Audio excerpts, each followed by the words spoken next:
well. Okay. Well, let's do one thing. We'll also move on and talk about the IT earnings because that's been in focus. Abhishek Kumar, equity research analyst at JM Financial, joins us now. Abhishek, good morning and thanks for joining in. What are your thoughts first on HCL Tech, the numbers, the fact that the company has maintained its revenue guidance, and how you're positioned on the stock now? Yeah, hi, good morning, Sonia. Thanks for having me here. So HCL's earnings also, like TCS, were slightly above expectations. In this case, the decline was lower than what we were anticipating.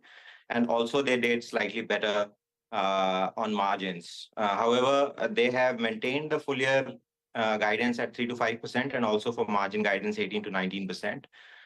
So I think, both these results, the better than expected results is as much because of a more realistic guidance or expectation at the beginning of the year than any change in the underlying demand environment. So that's how I would view the outperformance of the result. In terms of stock, I think HCL is already trading at one standard deviation above its past 5-year mean. And because they have maintained the guidance, there's no earning upgrade. So I wouldn't really see this as a very positive in terms of stock performance. So we have a hold, and I think the current valuation are fair value on the stock. Okay, fair value on HCL Tech. Hi, Abhishek. Good morning and good to see you in. This is Nigel on this side. I wanted to ask you about TCS because that's the one that clearly fired up the entire sector. Now, TCS used to trade at this premium in comparison to other tech names. And that's narrowed down, with the recent rally. Do you think that TCS still should command that premium and because of that, a little bit of a higher PE multiple from here on? Given that, the ratios are more favorable, the growth is likely to be better as well.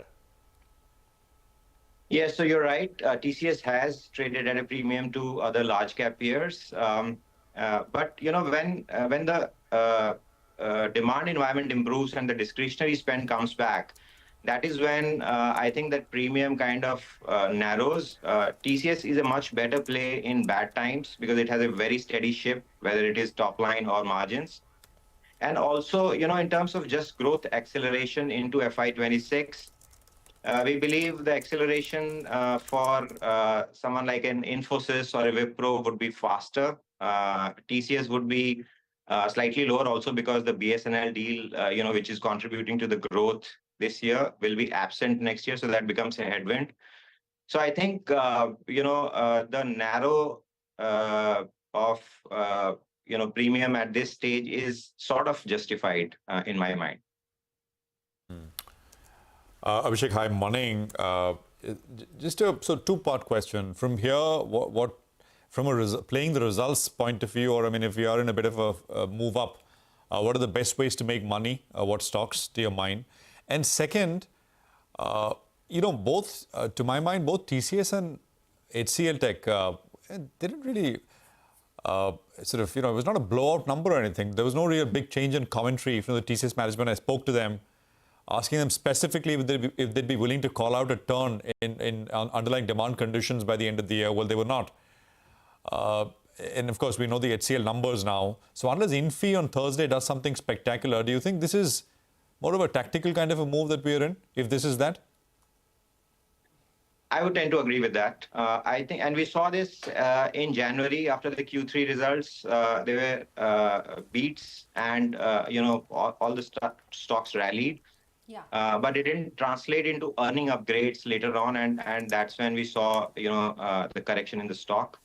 I think there are enough evidence that the worst is behind the sector, right? And there are no earning downgrades, material downgrades coming through. At the same time, earning upgrades are not happening. And the valuation buffer that we had maybe around April, May, that has gone away with this recent rally. So I would say that, the stocks could consolidate before actually the earnings would start coming through.